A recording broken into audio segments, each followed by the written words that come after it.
Well, hello, hello, and hello from Boston. I just want to make sure that my video and audio are working. I'm looking off to my right because I'm checking my laptop. I want to see what you see.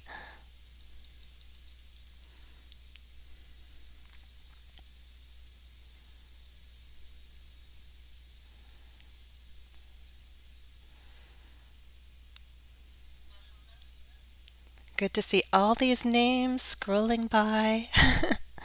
I'm sorry I can't call out everybody's name. The early birds. Who were my early birds? There were a couple of you.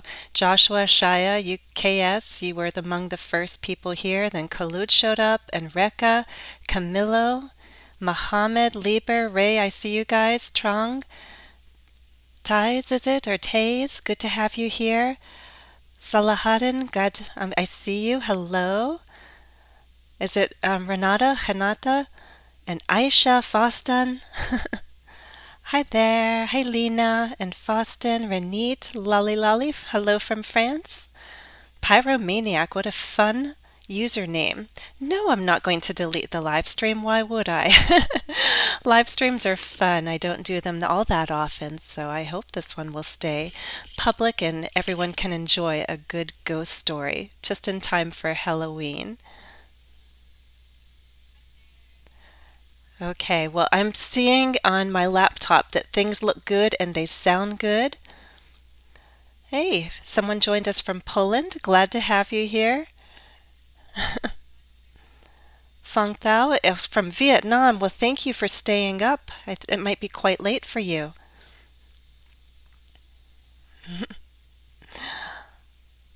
Wonderful to have you all here. If you got any friends, tell them it's a great time to study for the next hour. All right. Well, thank you for joining me, guys. If you were joining me for the very first time, well, thank you. I'm Jennifer from English with Jennifer, and I am based outside of Boston, Massachusetts, here in the U.S. For me, it is just after 1 o'clock, and it is October 21st, very close to Halloween. And that's why I thought it would be a good time to do story time. I have a special story to share with you. But first, just before I was getting ready for the live stream, I was correcting answers, checking comments and correcting answers because 2 times a week I post short written tasks for my YouTube members. If you see that blue join button on YouTube, it means that you have a special opportunity. YouTube memberships are available in your country. And one of the recent exercises I posted for my members was on articles. And as I was correcting, I realized that there were two possible answers for the word break. And I started thinking about this. So anytime I have questions, I really start wondering what the answer is. Let me see if I can show you my screen. So the task was they had to insert articles, and I had one sentence with the word break. I was using break as a noun. Right now I'm on the Longman Dictionary. This is one of my favorite learner dictionaries, the Longman Dictionary of Contemporary English Online. And I'm coming down here to the word break as a noun. Okay, and you can see that it means a break refers to stop working, and they list it as countable. And you look at these examples, and they all have articles without a break, a 10-minute break, a short break. But the funny thing is that when I say the phrase on break, I don't use the article. And I thought, am I alone? I don't think so. So let me show you some quick pages. I'll quickly show you pages. These are resources that I turn to when I have questions. On Ludwig.guru, I was like, what's the preference? And I found actually 60% of the examples they have use on break, and then 40% use on a break. Of course, not all the examples are valid because there could be a comma, but it shows you that yes, we use break as an uncountable noun in the phrase on break, like on vacation, on holiday. It refers to status, like what's going on right now. I'm not working, I'm on break. But, excuse me. By the way, I'm getting over a cold. I'm better this week, but last week I had, a stuffy nose, coughing. I have my tea to help me going right now. But then I went over here to Youglish and I typed in on break, for example, and I'm going to filter for US. And you can see there's a lot of examples, close to 4,000 of on break, on Christmas break. And I called him. Right? I called him on break from my job. Right? And the mouse. The mouse is on break. Well, I don't know if that's a clear example. July. But you get the idea that on break is used quite a lot without an article, at least in American English, to mean that you're not doing your work, you're not doing your usual activity, you're resting, and then you'll go back. And you could even see examples on Get Yarn in movies and TV shows. If someone is on break, we could even put the whole sentences, I'm on break. And look at the examples, a lot. So in American English, we do use it without an article quite a bit. But, look at these. I'm on a coffee break. So I'm on a coffee break, a water break. So if you specify what kind of break, why you're taking a rest, why you're resting from your work, then you could use an article. I just found it very interesting that, the dictionaries are telling us one thing, and I know in reality I'm seeing something else. So again, when you have questions, search for answers. There are resources that you can look at to do that. Okay? All right.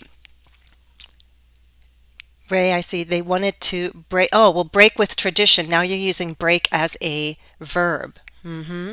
We take breaks in the afternoon. 2 breaks per day. Right, you can use it different ways. But in any case, if you like doing these kinds of activities to review important grammar points, sometimes we review punctuation, vocabulary, etc. I give written tasks 2 times a week on the community tab for my YouTube members. It's only $1 a month to join, and that $1 gives you about like 8 or more written tasks a month, plus a few more perks. So check it out if you see the join button, okay? All right, so we're going to have story time now, and I'm going to share my screen and tell you why I chose this story. Let's see, here we go. I hope you can see that. I'll pause just for a moment for the video feed to catch up to where I'm at right now. And you can read the title, look at the picture, and make some predictions about this story.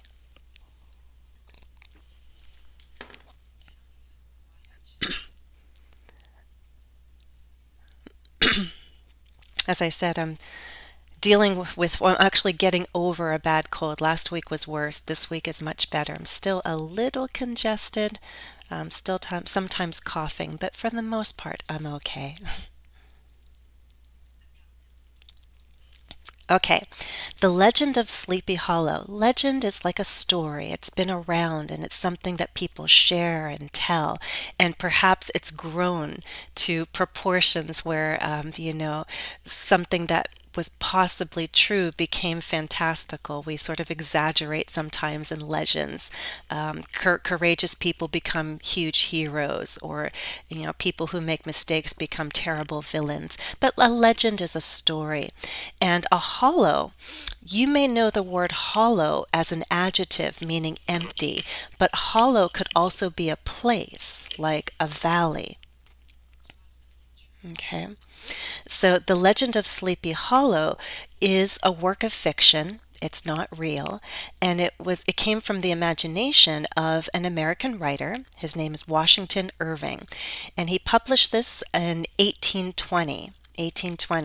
So if you find the original copy online, it's going to sound different from the English that you hear today.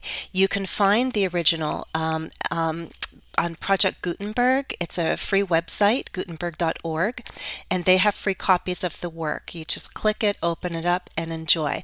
But I will warn you that it is definitely not modern English, okay?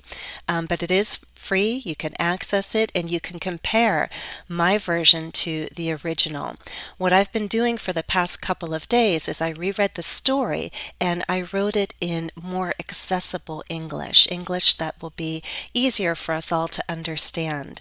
And I also shortened the story. I left out because there's a lot of detail in this story, and I thought for our purposes it's not that important. Okay, so I'd love to share the story. It's a pretty familiar story, and I think there's different versions. If you go into a local library here in the States, they'll probably have children's versions, audiobook versions. It's quite popular. I think maybe Disney made a movie, but it's quite a popular story, and there are different versions of the story out there.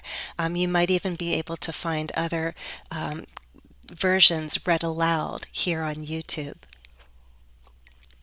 So what we'll do is we'll just sit back, enjoy, and read the story. There will be some new vocabulary. I'll try to explain as we go along. I'll be trying to keep an eye on comments. I apologize if I miss some, but as we read and there are questions, I'll try to address them. And then I'll tell you what we can do to review when the story is done. Okay? Urban myth, not quite. Hey Liliana, good to see you here. Okay.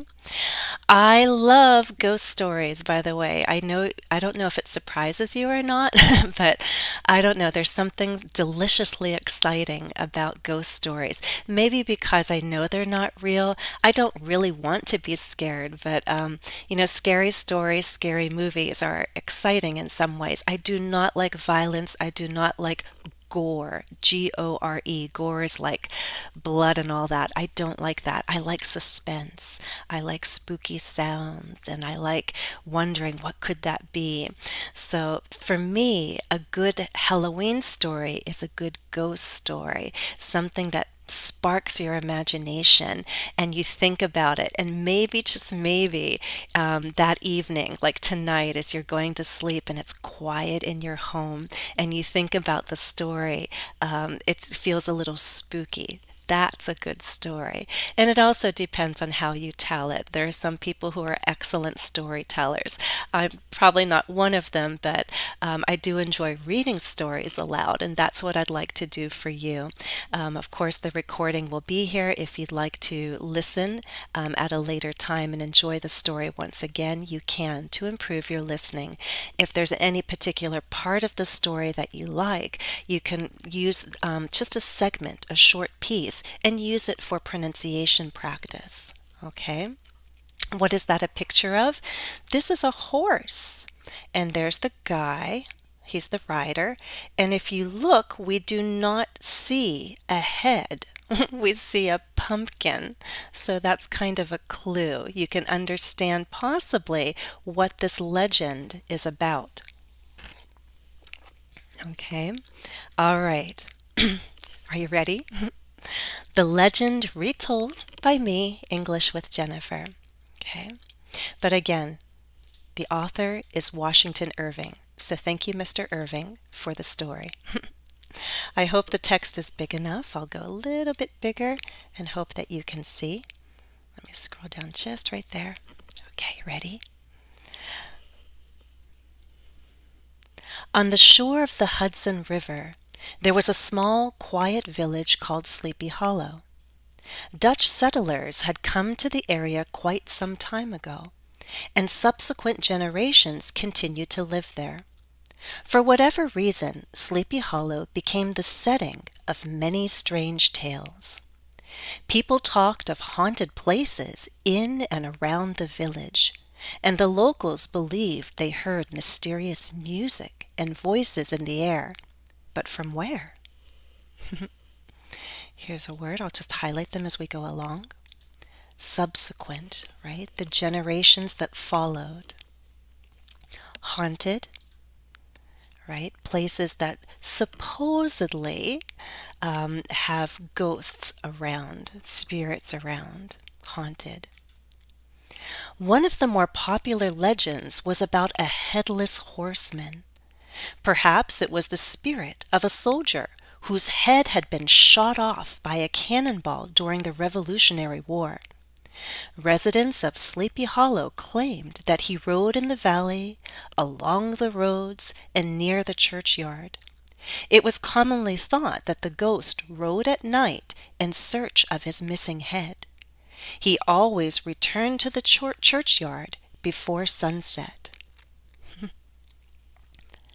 Hayaneo, hi Pratima. Okay, the Revolutionary War, let's have some context here.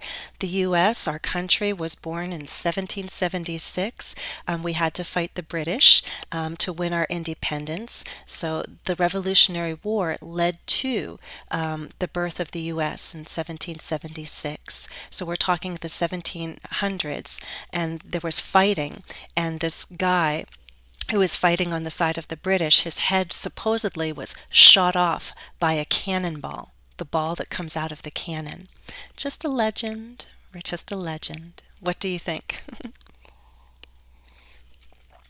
It seemed that anyone who spent any time in Sleepy Hollow soon felt the magic in the air, and it stirred their imaginations enough to see dreams and apparitions of the Headless Horseman.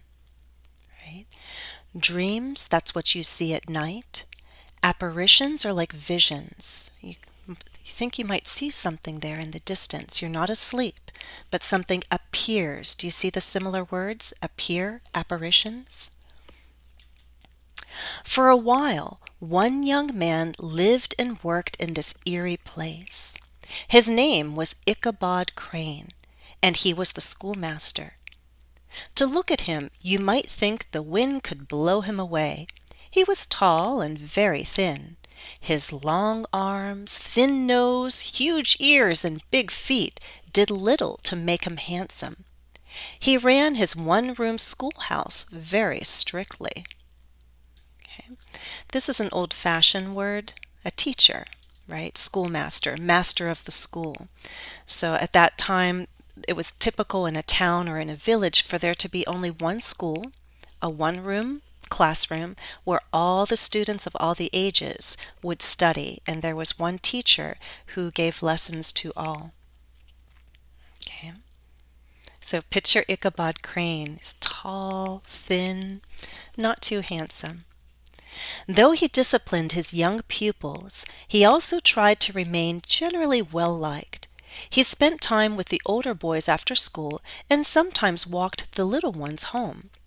He knew the villagers rather well, because it was a tradition at this time for the schoolmaster to room and board in a different household or in different households for 1 week at a time. He enjoyed the arrangement because the food was always plentiful and his appetite was always big. He made sure never to be a burden to any family by helping around the house and the farm where he was a guest. While he might have been strict as a schoolmaster, he was gentle and pleasant as a boarder. A boarder is a person who boards. Room and board. Room and board. Does anyone know what that refers to? Room and board? Did the schoolmaster, did the teacher live by himself? Did he have a place to stay? No. So he lived in the different families. The families that sent their children to school were the families that hosted him.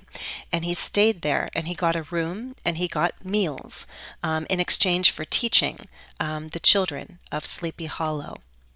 Right? Disciplined, right? He disciplined them. He made sure that they behaved correctly, right? And if they didn't, he punished them. He was strict. This also, today we talk about a teacher and student. So pupils is also, for American English, it's a little old-fashioned.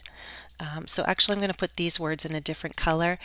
You can understand them, but don't use them in everyday English today, at least in American English. Okay? All right. Oh, he made sure never to be a burden, right? When you have a guest, that can be a lot of work. But in Ichabod Crane's situation, he tried to make sure that it was pleasant. Yes, they had to give him a room. Yes, they had to give him food. But he helped around the house and around the farm, wherever he was staying, to make sure it wasn't a burden, to make it easier. Yes, we room and board in a bed and breakfast establishment. You get a place to sleep and you get food. It's not a hotel. Ichabod was certainly not much to look at, but he was educated and well spoken, and this did a lot to win him favor, especially among the women in the village. In contrast to the local farmers with their rough speech and manners, the gentleman schoolmaster was full of knowledge, stories, and eloquence that earned him respect. Right? Eloquence is the beauty of speaking, the beautiful speech. Right? He has good words, good vocabulary. He spoke well. The old Dutch wives would share their tales with him about ghosts, goblins, and the Headless Horseman. Ichabod found these stories immensely fascinating, and in return he would share what he knew of witches and witchcraft from his extensive reading. Such tales and stories both delighted and scared him. In truth, the sound of his own footsteps sometimes frightened him, because his imagination was so active.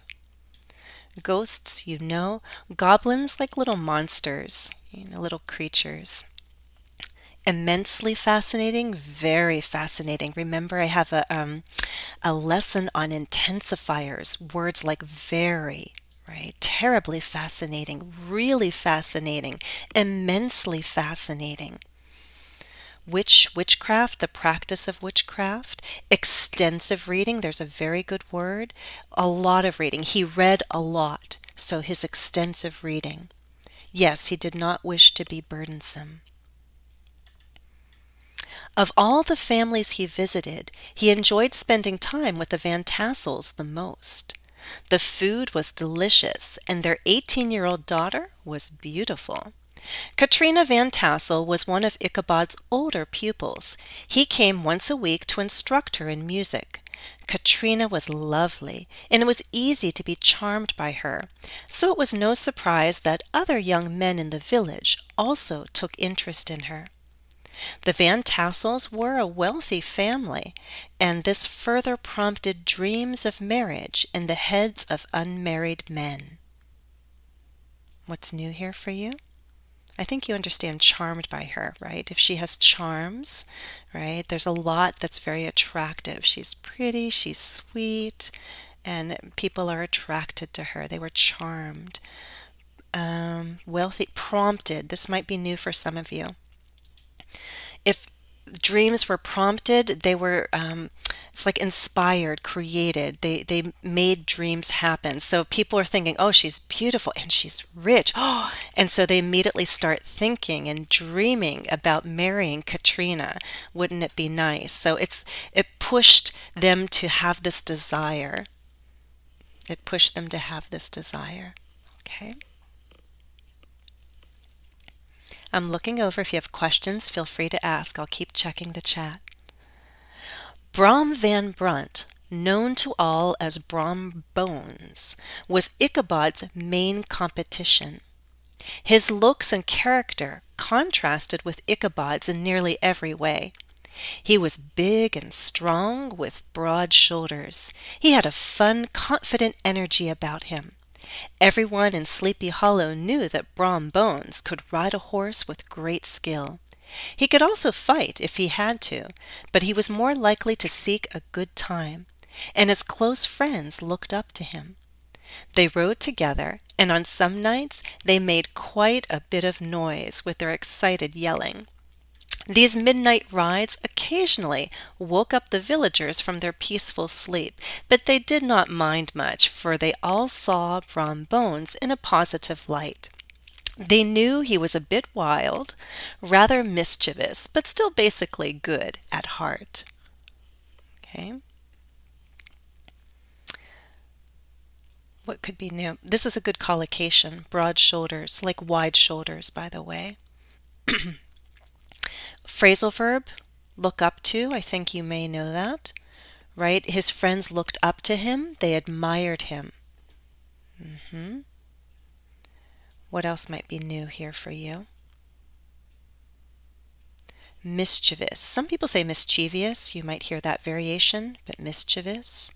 Mischief is like playful fun that probably could get you in trouble, could be a little bad, a little dangerous. A mischievous smile is like you know that you did something kind of bad, maybe dangerous, maybe a little naughty, but it's playful. It's not cruel or mean in any way. He was a bit wild and rather mischievous, like playful. Maybe he didn't mean great harm, but he was that kind of guy, right? Akram, I hope I explained prompted. Prompted, right? It prompted dreams, it created, pushed, inspired those dreams. It pushed them to dream about marriage. Okay. When Brom Bones showed interest in Katrina, others were wise enough to step out of his way. Ichabod Crane was the exception. While he knew he could never beat Brom Bones in looks or strength, he believed he could still woo Katrina with his gentle nature and sharp mind. The two men saw each other as rivals.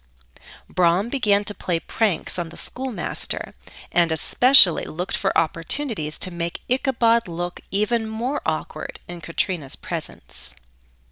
Okay, so everyone else knew, hey, Brom is interested in Katrina? Okay, go ahead, Brom. They're not going to compete with him. But Ichabod Crane was the exception, the only one who did not follow the crowd. Right? Sharp mind, that's a good collocation, right? If you're sharp mind, you have intelligence. Rivals, competitors, right? Not quite enemies, but two people who are competing in some way.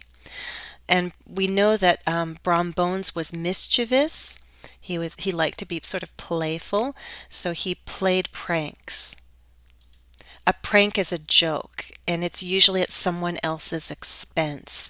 It's more than teasing. It's some kind of joke that makes a person look silly or awkward or bad, and it kind of humiliates them, embarrasses them, right? Mischievous, like playful, but in a sort of naughty way, a bad way. Yes, it could be, but it's like you forgive, like a child that's a little mischievous. Like they play a joke, and I don't know, like maybe they put honey on my mug so that when I pick up my mug, my hands get all sticky. That's a harmless prank. I mean, it's not pleasant, but it's like, okay, haha. Sometimes in the past, young children would play pranks on their teachers. It's just something that was not dangerous, but a little funny and a little bad. And so the people who do such things are mischievous. They create mischief. Okay. Awkward. Awkward is just the opposite of graceful, right? If someone is like a figure skater or dancer and gymnast, they're very graceful with their movements. But if another person is falling down and bumping into things, they're awkward. You could be awkward physically. You could be awkward in your behavior. You could also have awkward looks. Someone who's not classically handsome or classically beautiful.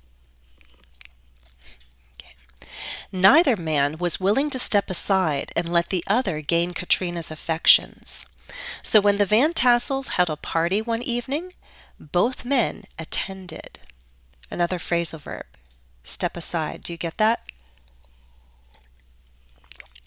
It could be physical, like if someone wants to pass, I step aside and let them go, and then I return to my place. But in this case, it's like, are you going to be a barrier, an obstacle, and make it difficult for your rival? Or are you going to let the other guy have a clear path and express their interest to Katrina? They both wanted to get to Katrina and win her heart, but neither man wanted to make it easy for the other. Okay. All right, so it's party night. Ichabod had brushed off his best and only black suit earlier in the day. He borrowed a farmer's horse, which happened to be rather old and gaunt, but its name was Gunpowder, which must have hinted at an inner fiery spirit. The schoolmaster rode through the countryside to the Van Tassel home, daydreaming of a contented life with the lovely Katrina and ample food on the table. I think I should, if anyone gets that, they're going to laugh with me, but I'm going to, I'm going to change this one. Since it's my version, I get to change it as I go along. How about by his side? There we go. That sounds better, more PG. Daydreaming of a contented life with lovely Katrina by his side and ample food on the table. All right. Some of you will get that. Okay, so he wants to look good for the party. He brushes off his suit, right? And this horse that he borrows is old and gaunt, like thin and hungry looking. So, there's Ichabod, who doesn't look so great because he's tall, he's thin, long nose, big ears, long arms, big feet. And then he's riding this horse that's old and also like super thin, hungry looking.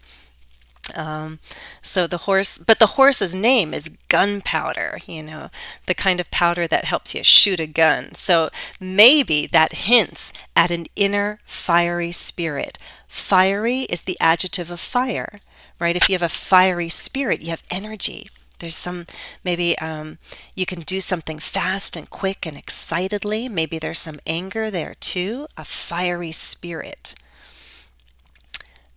Contented. Perhaps content, right, means happy. Content in life, this is just the adjective, like a life that is satisfying. And ample food, this is more bookish. You don't use this in conversation necessarily, but ample food, plentiful, bountiful, sufficient, or enough. Ample food is like plenty of food.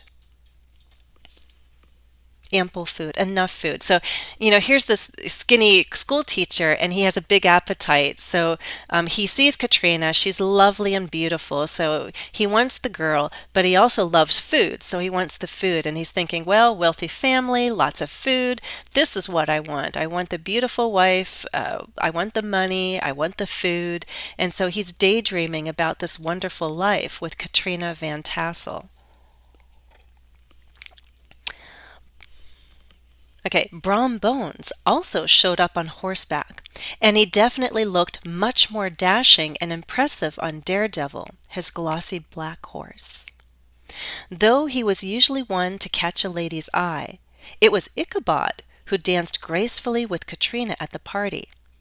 Ichabod had talent both in singing and dancing, and he used the skill on his feet to steal Katrina's attention.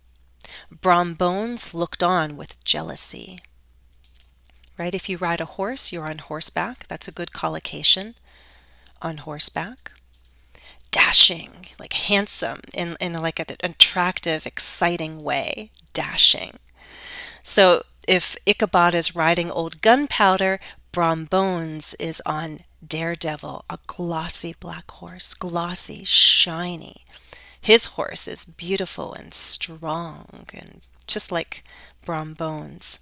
If you catch someone's eye, you catch their attention. That's a good collocation. So Brom Bones usually catches a lady's eye, but it was Ichabod who danced gracefully with Katrina. Okay. Brom Bones, of course, was not happy about that. Later in the evening, the folks of Sleepy Hollow began to swap superstitions and ghost stories, and they inevitably included the legend of the Headless Horseman. One man enthralled his listeners by telling them how he met the specter one night, and they rode together over the hills. When they reached a bridge, the Headless Horseman turned into a skeleton and threw the man into the brook below. Superstitions, I think you might know, it's like beliefs, And there's no logic or reason. Like if you spill salt and throw it over your shoulder, why do you do that? For good luck. Things that you do for good luck or to avoid bad luck are superstitions. They were swapping, they were exchanging superstitions and ghost stories. And this was, before karaoke and the internet and things like that. So, what else do you do at a party when things start getting quiet? They tell stories. And they inevitably included the legend of the Headless Horseman. If something is inevitable, it just happens. You always know, you expect it. You can't prevent it from happening. If they're going to tell ghost stories, of course they're going to tell the legend of the Headless Horseman. Inevitable, inevitably. It's going to happen. It's just a natural course of actions. You can't stop it from happening. One man enthralled his listeners because he's telling the story.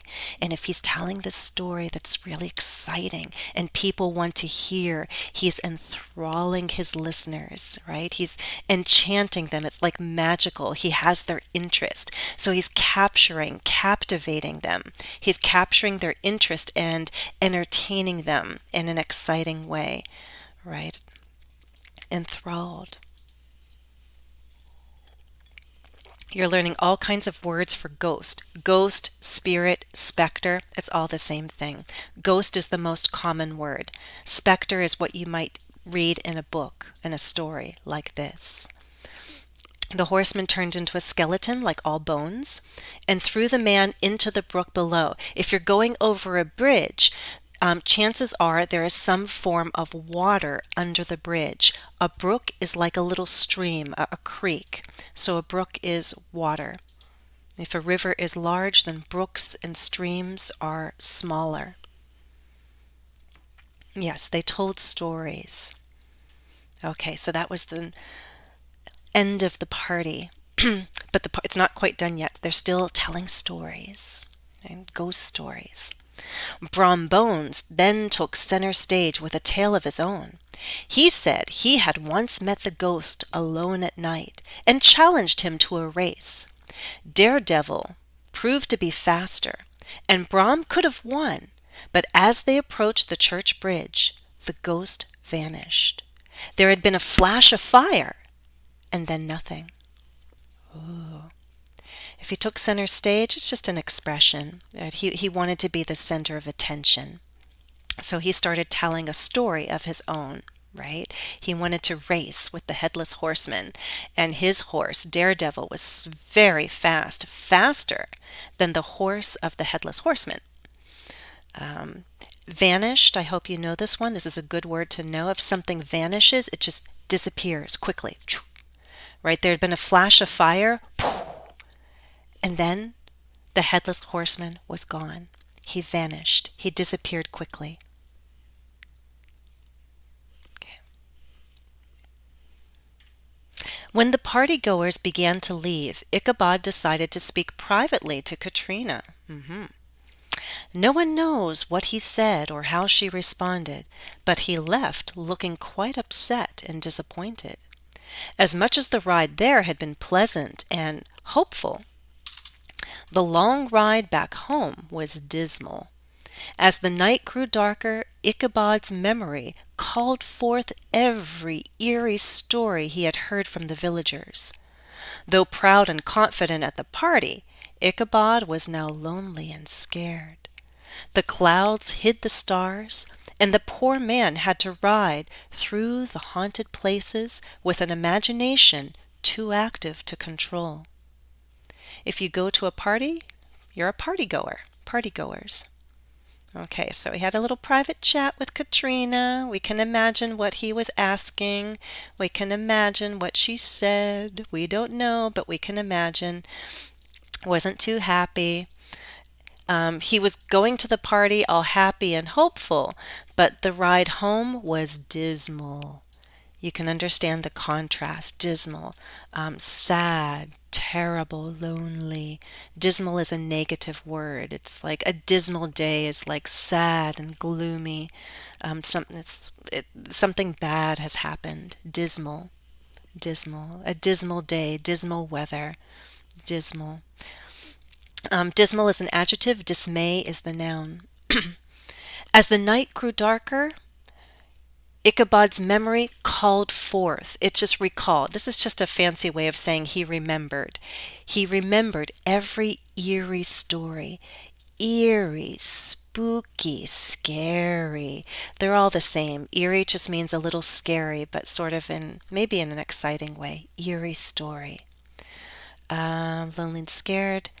I think everything else should be clear to you. Okay. What do I want to be for Halloween? Maybe some people are the Headless Horseman. So if you don't know the story, the costume looks really strange to you. But if you see someone, without a head, they're the Headless Horseman. Ichabod rode past a spooky tree and a haunted stream, and all the while his heart beat faster in fear. Then, in the shadows, a large dark figure appeared. Ichabod found enough courage to call out, "Who are you?" The next moment he knew it was the Headless Horseman himself. Okay, we had eerie. Here's a similar word. Spooky. We had the word brook, similar to stream. If you ask me about the difference between a brook and a stream, I honestly can't remember which one is bigger. They're similar, brook and stream. Stream in my mind, I guess it sounds like the water's flowing. I don't know, more strongly. I don't know. Brook and stream, they're basically little bodies of water, like a little tiny river. Okay. A dark figure appeared. All right. What to do? Ichabod was an unskilled horseman, but he gave old Gunpowder a few kicks and began to run away from the ghost. But soon enough the ghost caught up. Ichabod thought he might trick the other rider, so he slowed down. The Headless Horseman did the same. Ichabod panicked and urged his horse to run again. Gunpowder ran so wildly that the saddle began to slip off. Ichabod wrapped his arms around the horse's neck and held on for dear life. This is a good expression. Held on for dear life. It's like a collocation. It's like he knew that it was life or death. He was holding on because he didn't want to fall down and die. Right? Unskilled. If a horse runs really fast, let's see. Oh, I don't use that word quite yet, but let's see. What would be new to you here? Panicked, I think that word should be familiar to most of you. When you panic, you are so fearful you don't know what to do, right? Panic attack. It's like when you don't know what to do, the fear controls you, and you don't know which way to turn or what to do or what to say. He just panicked, and you just go on instinct. He urged his horse to run, right? He strongly, it's like a strong command, like go, go, go, horse, go. It's strong, it's strong pressure to make someone or something do something. When you sit on a horse, most of the time you don't sit directly on the horse, you sit on a saddle. That little seat that you sit on the back of a horse is a saddle, and it began to slip off. Okay. The scariest thing? Well, I never saw a headless horseman. That would be scary for me. Ichabod remembered Brom's story and the part where the ghost disappeared at the bridge. I just need to make it to the bridge, he thought. He galloped on and rode toward safety. However, the headless horseman was closer now. Ichabod looked over his shoulder and saw that the large figure was standing up in his stirrups, holding what seemed to be his own head. The ghost threw the round object directly at Ichabod, who lacked the skill and luck to avoid it. The object slammed into his head. The schoolmaster felt himself tumble down, and he heard Gunpowder, the ghost rider, and the other horse run away. When a horse is running fast, the horse is galloping. Gallop, galloped, galloping. To gallop, that's what a horse does. They run fast. So he's galloping and he thinks he's riding towards safety. But then when he looks over his shoulder, the headless horseman is standing up. How do you stand up when you're on a horse? The things that hold your feet, there are two little things on either side where you can slip your feet into for security. He stood up in those. Those are the stirrups. So he stood up in the stirrups, and he's holding this round object that looks like the head of the headless horseman. And as he threw it, it slammed into Ichabod's head, right? Slammed is like a big, loud hit. Tumble down is not just falling, it's like sort of rolling, falling and rolling, tumble down. I mean, it's terrible to fall off of a horse. You don't just fall, you fall and you roll and you bump around, right? So horse vocabulary: gallop, stirrup, and we had saddle before. Saddle is what you sit on. Stirrup is where your feet go. And if your horse is running fast, your horse is galloping. Okay? The next day, Ichabod failed to appear at school. A search only found gunpowder and the fallen saddle. There was no sign of Ichabod Crane, except his hat. It lay on the ground. Beside it was a smashed pumpkin. New tales were told as the villagers wondered what dark fortune the schoolmaster encountered. Most speculated that the headless horseman had carried Ichabod Crane off into the unknown. Perhaps the one who knew the truth behind the legend was Brom Bones. He won Katrina's heart, and the two were married. When anyone told the story of Ichabod Crane, Brom would laugh at the mention of the pumpkin. Had it all been a terrible prank? Or did the old schoolhouse truly become haunted by the lonely old Ichabod Crane? Okay, watch the grammar. This is a nice phrase. If you fail to do something, fail is one of those verbs that's followed by the infinitive. Fail to do, fail to see, fail to appear. So Ichabod did not show up to school. He did not go to work the day after the party. He just disappeared from Sleepy Hollow. And all they found was gunpowder. Thankfully, the horse was okay, and the saddle that had fallen to the ground. No sign of, like no evidence, nothing except the hat. It lay on the ground, right? Smash, it was broken into pieces, like the pumpkin had hit something and broken into pieces, smashed. Okay, so slam is to hit with a loud sound, and smash is to hit so as to make it like you slam it, you hit it, and it breaks into small pieces. Smashed. Dark fortune. Fortune here is luck, so dark luck, bad luck. They wondered what kind of bad luck the schoolmaster encountered. What did he face? What did he experience?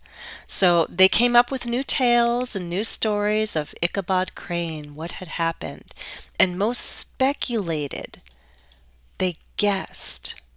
They assumed, right? They're just like, what do you think happened? Yeah, what happened?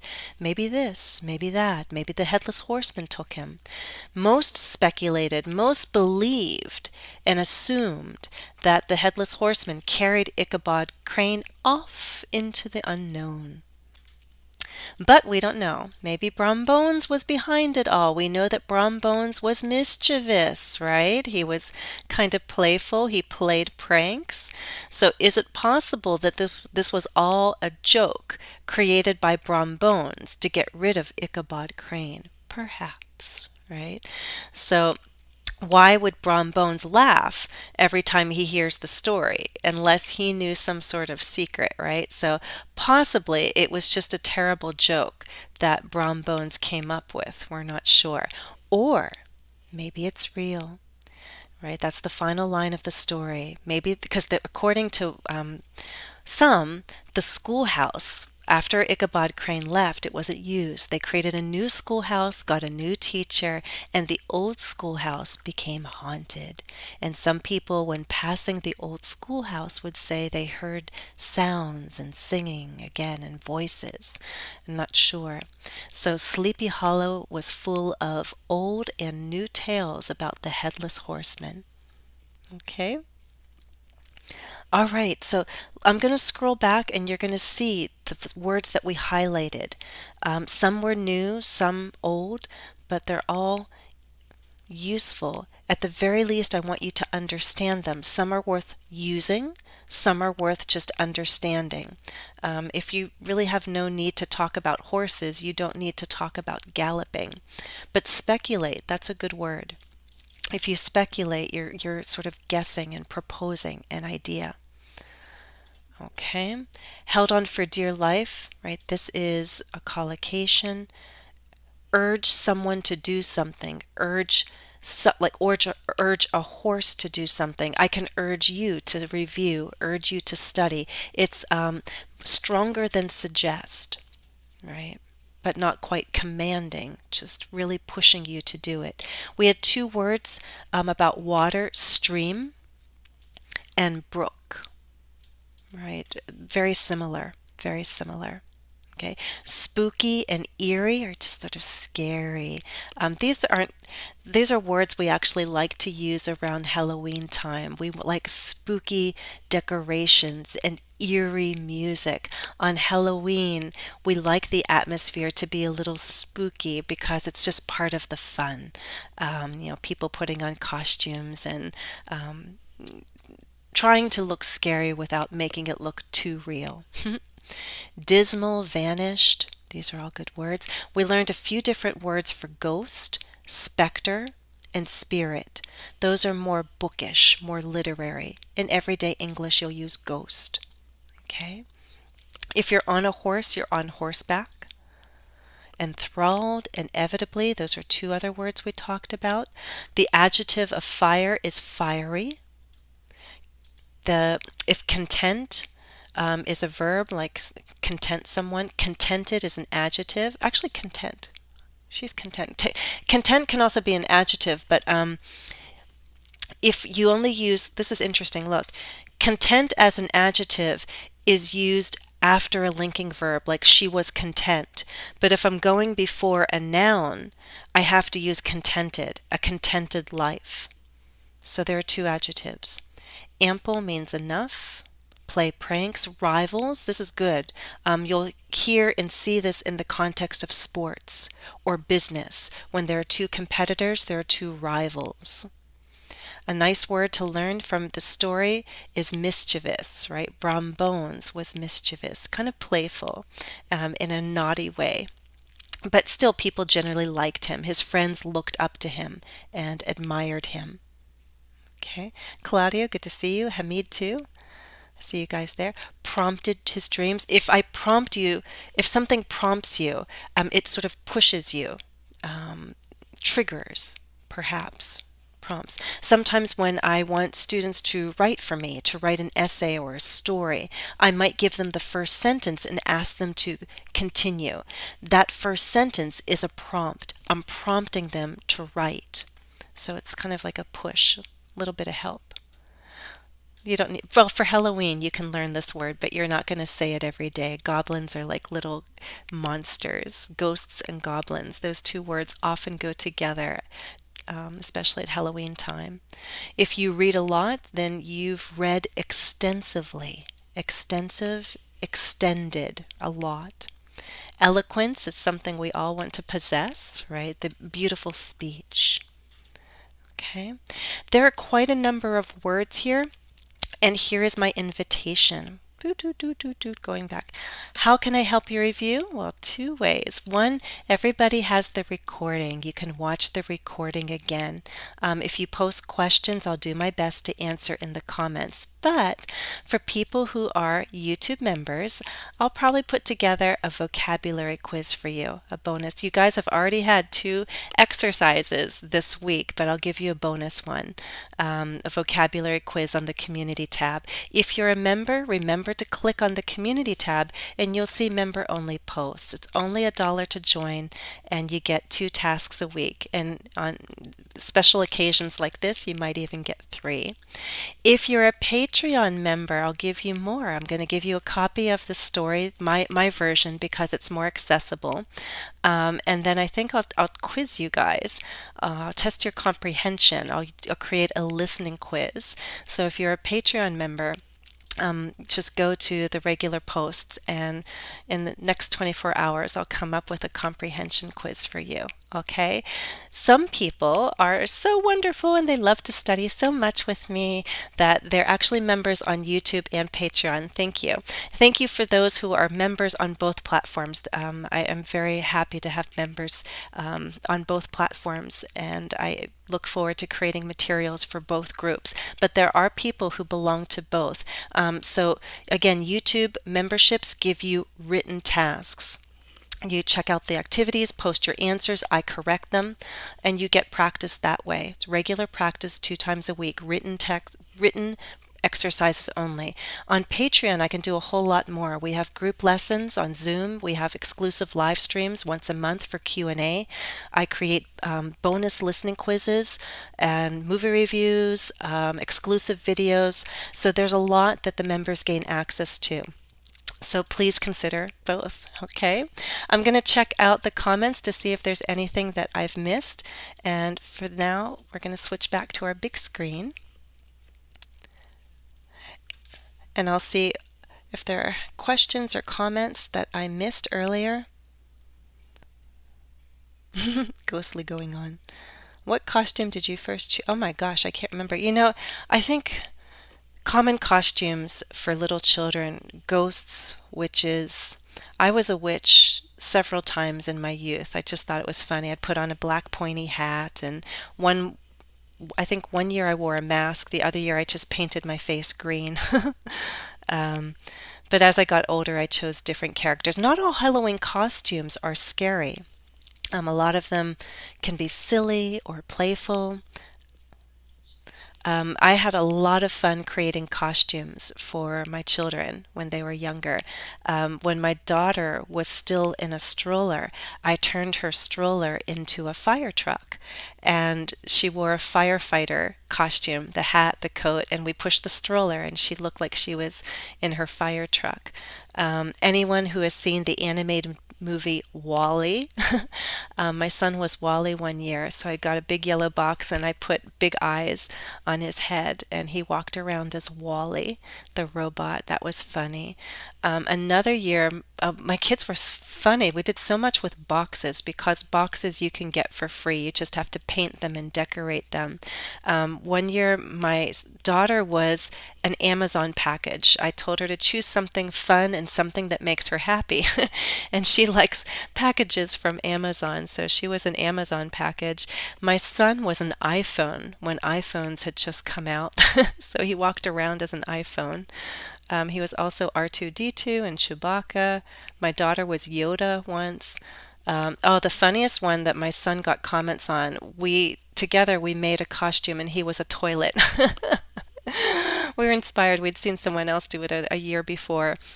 But he was the walking toilet, and when he would get candy from people, the toilet would open and people could throw in candy. It was really funny. It got a lot of laughs and a lot of comments. Yes, a warlock, right? And you know what? The fun thing, of course, it's COVID time. I guess people can have safer parties now that more people are getting vaccinated. But Halloween parties in the past, or were quite popular. I suppose they'll come back little by little. Costume parties are popular around this time for children and adults. Adults have a lot of fun dressing up too. And it's all just for fun. It's not about being scary or celebrating anything bad. It's just a holiday that where we can share some fun together. And it's really a neighborhood event too. If you live in a neighborhood where all the children are going around and you give out candy, you just feel part of the community. Even those who do not have children turn on their porch light on October 31st or whenever they do trick or treating and pass out candy. And you can watch, and even the parents who walk the younger children around, sometimes they dress up as well in costumes. So it's a lot of fun. It's a really fun holiday. I've always enjoyed it. Okay. All right, guys. Well, we're going to be winding down. I thank you all for joining me. Those of you who've been here from the beginning, thank you very much. If you're watching the recording, I hope you enjoyed the story. And please remember, if you'd like to have a vocabulary review, you can do that as a YouTube member. If you see the join button on my channel, just click it and you can find out all the information. It's just $1 to join. Try it for a month and see all that you get for $1. And if you'd like something more, some people want live instruction and they also want speaking practice. That's where Patreon comes in. We have live group classes on Patreon. The ideal levels are high, intermediate, and advanced. We choose a new topic each month. This month is conversation, so we're doing conversation on various topics. But we've done writing, we've done grammar, we've done debates, we've done intonation. So we'll be voting soon for the topic for November. So if you want to be a part of that, consider joining us on Patreon. You can still join now, but usually the best time to join is at the beginning of the month. But there's still 2 more live events left in October, and as I said, I'll create a listening quiz, a comprehension check for my Patreon members as a bonus post this week. Okay? All right. Well, I see other people joining a little late in the game, but thank you for being here. Привет. Как дела? Good to have you here. All right, guys, if there are no other questions, I'm going to wind down and thank you again for being with me. I'll just wait a moment as the live feed catches up to where I am at. But thank you so much for being here, guys. And if you celebrate Halloween, happy Halloween. If you don't, well, then enjoy the story and enjoy the spirit of the holiday. I hope you enjoyed The Legend of Sleepy Hollow by Washington Irving.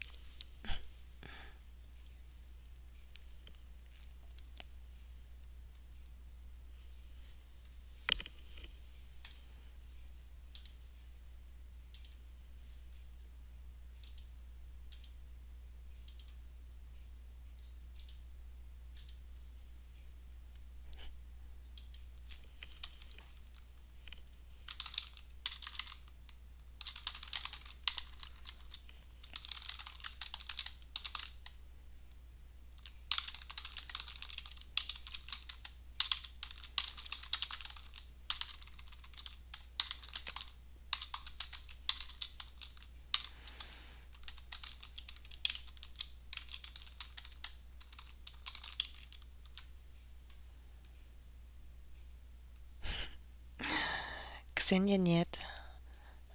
Практика нужна. Я мало говорю. Okay, everybody. Bye. Take care.